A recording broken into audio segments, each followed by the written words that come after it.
ciência. Hoje vamos falar de futuro. O futuro é o presente que a gente ainda não estragou. Faz tempo que o Brasil é o país do futuro. Quem deu esse nome foi Stefan Zweig, em 1940. Stefan teve um futuro melhor que o do Brasil. Afinal, se matou logo depois. Faz mais de 70 anos que a gente está esperando esse tal futuro chegar. Assim como os adventistas esperam Jesus e a Inglaterra espera ganhar uma Copa do Mundo. O que não vai acontecer enquanto Mick Jagger estiver vivo, gente? Mas o futuro finalmente pode chegar. Os especialistas acreditam que vem aí a era da biologia, que é uma notícia boa pra cacete pro Brasil. Nenhum país do mundo tem tanta riqueza biológica quanto a gente. 20% de todas as espécies do planeta ocorrem aqui. Isso sem falar, claro, nas espécies míticas, né, a qual a imensa maioria está aqui no Brasil, como o chupa-cabra, o papacu rasteiro e o famosíssimo chupacu. Que, aliás, fiquem tranquilos, tá? Que ele foi encontrado em Goianinha. Relaxa. Ufa. Foi encontrado morto, gente. Talvez, aliás, seja o filho, né? Do chupa-cabra com o papacu. Inclusão. Tem, talvez, inclusive, um irmão menos famoso, que é o papa-cabra, mas não rolou muito. Enfim.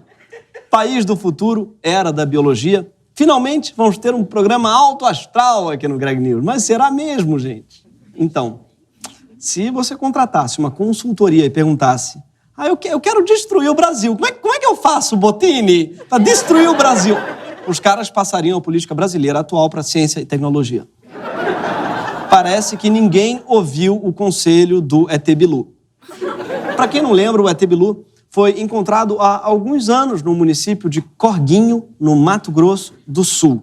Tá? E ele tinha um recado bem claro pra gente. Bilu diz que quer dar um recado. Qual a sua mensagem para a Terra, Bilu? Apenas que você conhecimento. E a gente não ouviu ele. Ele atravessou galáxias, universos, a gente não ouviu. Esse vídeo é a melhor coisa já produzida pelo jornalismo brasileiro. Incluindo todos os episódios do Greg News. Vale ver o vídeo inteiro. Mas o ponto alto dele, na verdade, é esse aqui, ó. Nosso cinegrafista mostra o momento em que Bilu dá um salto para a frente. Da cabeça, né?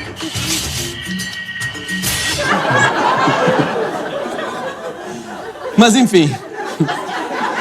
Precisamos buscar conhecimento. Até um ET sabe disso, ele não sabe nem saltar. Semana passada, a UFRJ avisou que a partir de setembro, o CNPq não vai conseguir pagar as bolsas de iniciação científica. E o motivo é a falta de recursos na mais importante agência de financiamento de pesquisa do país. Acabou a grana.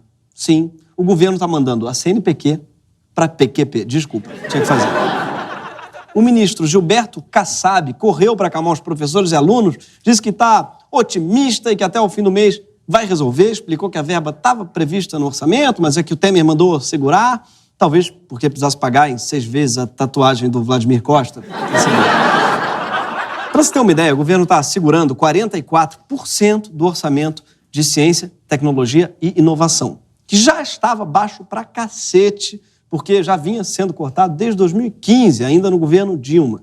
Não é à toa que a gente forma muito pouco cientista. No Brasil, a cada 1 milhão de pessoas, 700 são cientistas. A média das principais economias do mundo é 10 vezes maior. São mais de 7 mil cientistas por milhão. E ao contrário do que mostra o Big Bang Theory, nenhum deles fala bazinga. Big Bang Theory representa tão bem o nerd quanto o clone representa o povo muçulmano. Tá? Porra, galera, na boa, diga não ao nerd face, tá? Nerd face. É compreensível que tenham tão poucos cientistas no Brasil. A média salarial de um cientista por aqui é de R$ 3.600.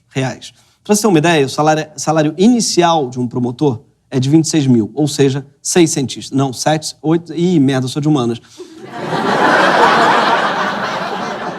Tem algum cientista na plateia? Não? Ih, merda, eu tô no Brasil, foda-se.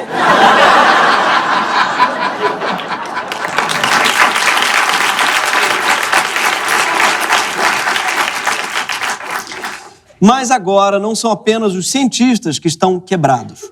Os institutos de ciência, como o Centro Brasileiro de Pesquisas Físicas, não têm dinheiro para as despesas básicas e outros 10 deles podem fechar no mês que vem. Está fechando mais instituto de ciência do que temaqueria. E está fechando muita temaqueria, quase tanto quanto palheteria. Enfim, várias iniciativas de longo prazo também podem ser interrompidas. E o Brasil tem iniciativas de longo prazo incríveis, como esse acelerador de partículas que está sendo feito há 10 anos. E não é qualquer um, é um puta acelerador fodão, tipo, hashtag acelera partículas. Olha só que maravilha de acelerador. Tem grupos que hoje vêm fazer tomografia de mini-órgãos, que é uma área bastante importante. Mini-cérebros, mini-corações e, inclusive, na área de mini-cérebros, pessoas estudando doenças degenerativas e Zika hoje em dia. Nossa, tomografia de mini-cérebro. Sabia que existia isso? Deve ser fofo, né? Um mini-cérebro. Por que a gente não conhece? Eu não sei. Deve ser porque a gente não conhece nenhum cientista, só promotor. Enfim, o triste é que projetos como esse acabam ficando suscetíveis ao vai e vem da ciência nacional. Esse que é o problema. O Sirius também será o projeto mais caro da história da ciência brasileira. A ideia de construir o acelerador chegou ao Ministério da Ciência em 2008. De lá para cá, o projeto acompanhou o vai e vem da ciência nacional. Perceberam que o vídeo é narrado pelo ET Bilu? Legal, conseguiu emprego aí, pô, maneiro. Mas R$1,5 bilhão de reais para construir um acelerador de partículas pode parecer muito, mas só a reforma do Mané Garrincha, em Brasília, o estádio, custou R$1,7 bilhões de reais. Sim, e ele ainda parece o acelerador de partículas. Só que sem a parte toda de acelerar partículas e salvar vidas, talvez, enfim. E hoje ele pode ser alugado por R$39 a diária. Sim, o preço de um temaki. A gente torra uma grana louca em equipamentos que não geram nenhum retorno para o país. E agora que a crise pegou de vez, a gente está sem dinheiro para investir naquilo que justamente não devemos cortar: ciência. Quando a grande crise global estourou em 2008, Coreia do Sul, Estados Unidos, União Europeia e China aumentaram consideravelmente seus investimentos em ciência, tecnologia e inovação. E olha que esses países já tinham orçamentos de ciência muito mais altos que o Brasil. Nos Estados Unidos, o investimento é de 2,7% do PIB. Na Alemanha, 2,9%. Na Coreia do Sul, é 4,3%. E no Brasil, é só 1%. E aquele 1% não é vagabundo. E o pior, tem uma tendência de queda. Por isso que o ET Bilu veio para Corguinho e não foi para Xangai. Porque lá eles já pegaram o recado. Sim, hoje na China, o investimento em ciência é de 224 bilhões. Sim, 224 bilhões. Desde a década de 90, os caras criaram os high-tech parks, que é tipo um Hop Hari sem acidentes. O de Xangai, por exemplo, é um complexo do tamanho de Alphaville. São 110 institutos de pesquisa, são 3.600 startups e 100 mil pessoas trabalhando. Já no Brasil, logo, a gente só vai conseguir aproveitar o potencial da nossa biodiversidade desse jeito. Me deixa de recalque. O meu sensor de piriguete explodiu. Pega a sua inveja e vai pra rala, sua mandada. Repararam nos bichos, gente? É muito maravilhoso esse clipe. Sem falar que é um clipe denúncia. Afinal, com os nossos recursos, a gente não consegue nem desenvolver um sensor de piriguete que não exploda. Esse clipe é uma defesa da ciência, não só brasileira. O sensor de piriguete, no caso, parece que era da Samsung. Era um Galaxy. Mas o que define a riqueza de nossa nação não são os tigres de Bengala em nossos clipes. É o volume de informação que a gente é capaz de incorporar em nossos produtos. Sem conhecimento, cobalto é só uma pedra no meio do caminho e não a matéria-prima do celular, que é aquele objeto que serve para pedir nudes na Câmara dos Deputados. E sabe o resultado? Agora, além de exportar soja, petróleo e carne do Joesley, a gente está exportando nossos melhores cérebros. A falta de perspectiva total e o rebaixamento da ciência como política pública está provocando um êxodo enorme de nossos melhores cientistas para universidades e centros de pesquisas em outros países. Se a gente quer sair da crise, algum dia a gente vai precisar de novos sistemas, novas patentes, novas teorias e gente muito bem informada para entrar na era do conhecimento, também conhecida como The Age of Bellew.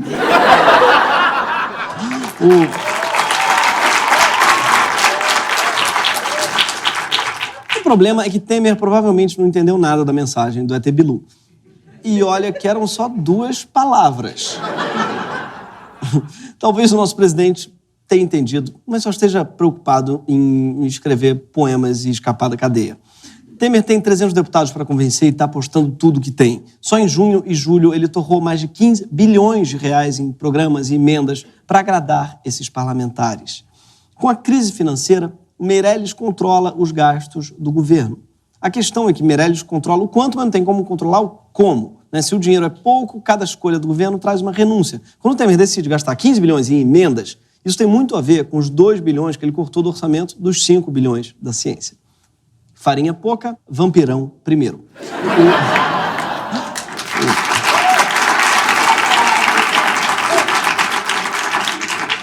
O resultado desse estica e puxa é que em 2017 a gente chegou no menor orçamento que a ciência teve nos últimos 12 anos. É fácil tirar dinheiro da ciência. Afinal, qual é o impacto imediato na sociedade? Quem reclama? Cientistas. Os cientistas são fundamentalmente, claro, as pessoas mais espertas de um país, mas também são, estatisticamente, são os que mais tomaram pescotapa na escola. Sim, eles despertam a mesma preocupação que as focas da Groenlândia. Sim, elas são fofas. E assim como os cientistas, elas estão em extinção, mas só conseguem um... E vale notar que a população de focas da Groenlândia é o dobro dos cientistas brasileiros. Isso é um fato científico. A ciência não vende boi, bala, nem Bíblia. Também não tem nenhuma garantia constitucional, como a educação e a saúde, que não podem baixar além de um mínimo. A ciência no Brasil é café com leite. Até a nossa campanha pela volta da receita original do bombom Serenata de Amor tem mais chance de ganhar apoio na Câmara. Quando o Temer assumiu a presidência, a primeira coisa que ele fez foi demitir o ministro da Ciência, Tecnologia e Inovação e juntar esse ministério com o das Comunicações, com o Gilberto Kassab comandando os dois. Sim, o Kassab. Para quem não lembra, ele é aquele que tratou assim um manifestante desempregado. Até os coitados, que é pra catar o passarinho. Sai daqui! Hospital não é coisa de fazer! Sai daqui! Sai daqui! Sai daqui! Sai daqui! Fora! Leva no hospital! Vagabundo! Fora! Ele trata a ciência mais ou menos igual ele tratou esse manifestante. A situação é tão grave que já tem cientistas pendurando o jaleco e pensando em criar um partido de cientistas no Brasil como forma de serem ouvidos. Mês passado, em Belo Horizonte, essa ideia foi discutida abertamente num congresso. Vai ser difícil entender a proposta, Sônia. Você conhece? Eu contestei a fractalidade dos fractais através do meu postulado sobre física aleatória. Vote Zezinho da ciência. Marquinho da matemática. Vou resolver o seu problema.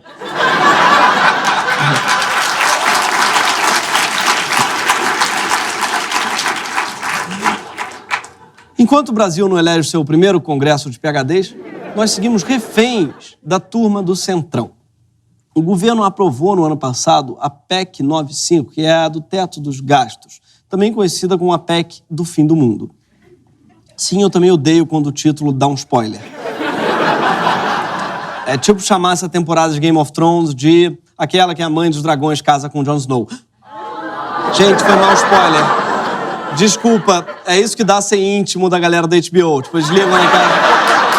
Greg!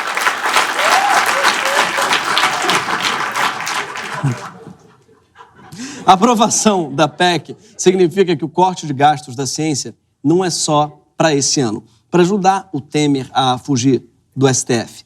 Está proibido aumentar 1 centavo o orçamento federal por 20 anos. A única coisa que eu sei que vai ficar congelada por 20 anos é o Michael Jackson, mas pelo menos ele espera que a ciência faça progresso nesse período. Além das focas da Groenlândia, tadinhas. A coisa está tão brutal que o pessoal ficou se perguntando se o Temer tem alguma bronca com a ciência. Meu palpite é porque ele foi prejudicado, enfim, pelo Botox. Mas... Numa manifestação de cientistas em Fortaleza, um rapaz até tentou apelar para o bom senso presidencial e criou um cartaz que dizia: Temer sem ciência não tem Viagra.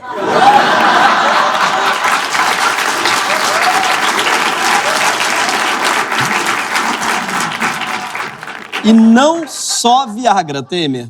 Jatinho, misturador de voz, pastilha! Mas fazer o quê, né? Num país em que o presidente tem que comprar o apoio do Congresso, não sobra mesmo dinheiro para curar a zika ou gerar energia limpa.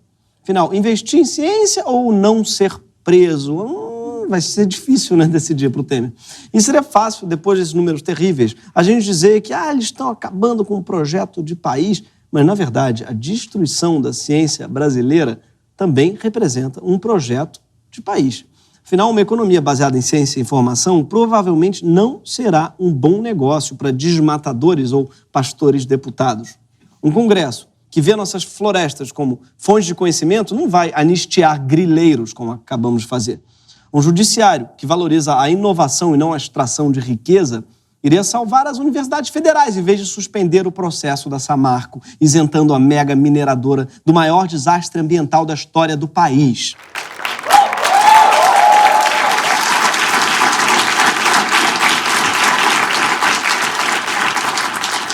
O problema, no fundo, não é o pouco investimento em ciência, mas o que isso quer dizer sobre o que o Brasil quer ser.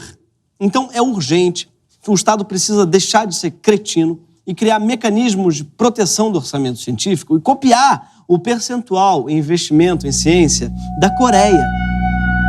O que é isso? Ah, meu Deus. O que é isso, gente? Oi? Meu Deus! É você mesmo? É o ET Bilu? Não, é o Anderson Silva. É lógico que sou eu. É lógico que sou eu, Gregório. Olha só, vou dar até o meu famoso pulinho. Eita! É ele mesmo? Mas o que você tá fazendo aqui, ET? Eu vim dar a porra de um recado. Viajei anos-luz pra dar um recado só. Um caralhinho do recado, você não presta atenção. 2 palavras, Gregório. Eu sei, também não precisa ficar tão bravo. Como não ficar bravo? Ficar bravo de cu é rola, irmão. Presta atenção. Que parte de busquem o conhecimento vocês não conseguiram entender? Por que tem que ficar prestando atenção em chupa-cu ao invés de prestar atenção em mim? Quer que eu chupe teu cu, Gregório? Não, a gente começa. Não precisa não, precisa não. É esse conhecimento que tu precisa, irmão. A gente se junta. Não precisa. É só que assim, não sei, eu realmente achei que... Olha só, eu estava na minha casa, eu tinha minha família e agora sou obrigada a viver numa moita em Corguinho. Por que tem moita em Corguinho? Corguinho devia ter só Corguinho. Desculpa, você tem razão, cara. Desculpa nada. É que... Pô, Gregório. Na moral, meu, tinha tempo, ser humano. Eu só acho que o governo podia ser menos cretino, sabe? Podia ter os mecanismos de defesa, ou podia até copiar as taxas de investimento da ciência da Coreia, sabe? É que é isso que eu tava falando, até antes de você chegar, eu falei exatamente isso aqui. Ah, é? Então tá. Não sei, se tem algum recado aí pra dar pra galera? Apenas que... Esse foi o Greg News! Senhoras e senhores, Rafael Queiroga! E não percam toda sexta-feira, às 10 horas, só na HBO!